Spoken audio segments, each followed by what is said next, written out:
नमस्कार, आपका स्वागत है हमारा चैनल अल्ताफ एडवाइस पर। दोस्तों, आज मैं आपके सामने उन लाखों बुजुर्ग आत्मा के सम्मान में खड़ा हूं जिन्होंने सरकार ने जीते जी मरने पर मजबूर कर दिया। जब सरकार खुद बोली कि पेंशन बढ़ेगी, फिर झूठ बोल गई। ये तो सिर्फ धोखा ही नहीं, बल्कि बुजुर्गों के साथ राजकीय हत्या भी है। 2018 में श्रम मंत्रालय ने तो कहा था कि पेंशन बढ़ाने पर विचार हो रहा है। 2022 में संसद में वादा 3 महीने में सीमित रिपोर्ट देगी। 204 में खुद प्रधानमंत्री ने कहा था कि पेंशनर्स की चिंता प्राथमिकता है, लेकिन आज 2025 है। 2025 में भी आप देखोगे आरएस तो 36 लाख बुजुर्ग पेंशनर्स, आरएस 8,000 कम जो है पेंशन पर गुजारा कर रहे हैं। राम सिंह 72 साल के हैं, जयपुर से हैं, दिल की दवा चलती है उनकी। आरएस 12,000 महीने दवा आता है। अब पेंशन कितनी मिलती है? आरएस 9 पेंशन मिलती है। दवा खाऊं या परिवार को खिलाऊं? सावित्री देवी 68 साल, वाराणसी कैंसर के इलाज के लिए बेटी के घर का सामान बेचा, आज पेट भरने के लिए भीख मांगती हैं। ईपीएफओ कार्यालय में 70 से 80 साल के बुजुर्गों को लाइन में जहां बैठने के लिए कुर्सी तक नहीं मिलती। बायोमेट्रिक अटेंडेंस में उंगलियां सूख जाने पर भी परेशानी होता है। जीवन प्रमाण पत्र ना दिखाने पर 6 महीने की पेंशन रोका जाता है, जबकि बुजुर्ग बिस्तर पर पड़ा है। नेताओं की एक विदेश यात्रा पर 5,000 जो है पेंशनरों की जो है वह बुजुर्ग साल भर पेंशन ले सकता है। संसद भवन की सजावट पर खर्च होता है 1 लाख आर्य और 100 महीने का राशन। सरकार कहती है पैसे नहीं है। 204 में विधायकों के वेतन में 300% की बढ़ोतरी हुई है। मंत्रियों के लिए नए विमान खरीदे गए हैं। 8,000 करोड़ सुप्रीम कोर्ट का आदेश। सुप्रीम कोर्ट ने भी न्यूनतम पेंशन पर सरकार को घेरा था। कमीशन खोरी बैंक अधिकारी पेंशन बढ़ाने के नाम पर आरएसआर 5,000 की चाय पानी मांगते हैं। ऑनलाइन जालसाजी, फर्जी वेबसाइट बनाकर पेंशनर्स का आधार, बैंक डिटेल्स चुराया जाता है। फाइलें गायब होती हैं, जानबूझकर फाइलें खो जाती हैं ताकि बुजुर्ग थक कर भाग जाएं। 85 साल की कमला देवी चेन्नई को हर महीने सर्टिफिकेट दिखाने में 30 किमी जाना पड़ता है। बेटा नहीं है, रिक्शे वाले 300 लेते हैं। डिजिटल इंडिया का मजाक बना हुआ है। जिन बुजुर्गों को स्मार्टफोन चलाना नहीं आता, उन्हें ऑनलाइन फॉर्म भरने को कहते हैं। बहुत आना देती है सास जी, आपकी पेंशन तो घर के नमक भी नहीं आता, बेटे का अपमान। बाबूजी, मैं आपके इलाज के पैसे नहीं जुटा पा रहा हूं, आप ही कुछ करो। केरल के 68 साल के रमेश ने पेंशन बढ़ाने की मांग की, लेकिन ईपीएफओ कार्यालय के सामने केरोसिन डालकर आत्मदाह किया। उत्तराखंड 72 साल के विधवा शांति देवी ने पेंशन ना मिलने पर कुएं में कूदकर जान दी। क्या सरकार को इन आत्महत्याओं का दोषी ठहराया जाना चाहिए? आंदोलन की नई रणनीति।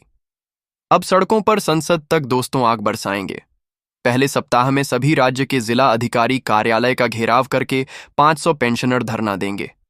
दूसरे सप्ताह में ईपीएफओ कार्यालय को मानव श्रृंखला बंद कर्मचारी अंदर की योजना किया जाएगा।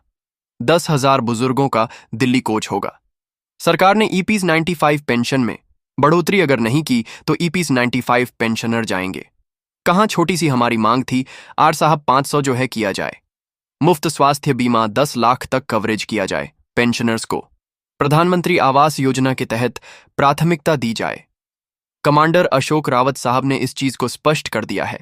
जल्द ही ईपीस क्वांटिफाइड पेंशनरों का उन्होंने बताया कि हाल ही में श्रम मंत्री से 1 घंटे डिटेल में चर्चा हुई है, जिसमें श्रम मंत्री ने कहा है कि वित्त मंत्री मिलेंगे और संभव है कि प्रधानमंत्री खुद इस मीटिंग को चेयर करेंगे।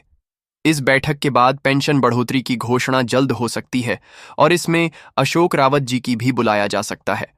उन्होंने भरोसा दिलाया कि इस बार पेंशनर्स की जीत निश्चित है और काम जल्दी होगा। उन्होंने आंदोलन की लंबी यात्रा और संगठन की मजबूती का जिक्र किया। बताया कि पिछले 10 वर्षों से संघर्ष चल रहा है और 6 साल से लगातार धरना जारी है। पूरे भारत में संगठन फैला है। सभी राज्यों में संसद सक्रिय है।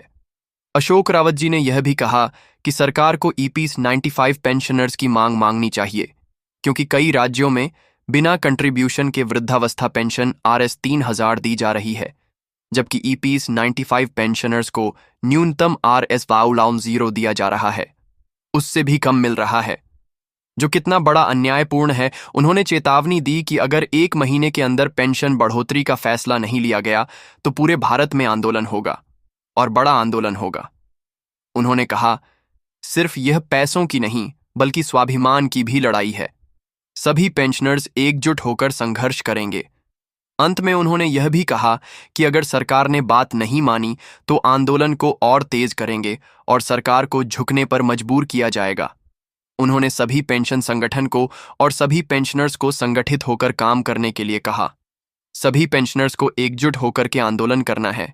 सभी पेंशन को एकजुट होकर के मुलाकात करनी है, मीटिंग करनी है।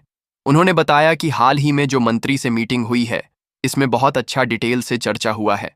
जल्द ईपीएस 95 पेंशन बढ़ोतरी को लेकर कुछ नई खुशखबरी मिलने की संभावना जताई जा रही है। अब दोस्तों, यही महीना अपना रह गया। 1 महीने का समय मांगा गया है। 1 महीने में देखते हैं ईपीएस 95 पेंशनरों के लिए क्या कुछ होता है। सरकार कुछ करती है या पेंशनर ही कुछ करेंगे? अब लास्ट ऑप्शन है, देखते हैं सरकार क्या कुछ ही पीएस 95 पेंशनरों के साथ करती है या पेंशनर जो है सरकार के साथ क्या कुछ करते हैं। देखते हैं दोस्तों। अभी ये महीना खत्म ही होने वाला है। जैसे महीना खत्म होगा, इसके बाद ही कुछ नई खुशखबरी अपने को शायद सुनने को मिले।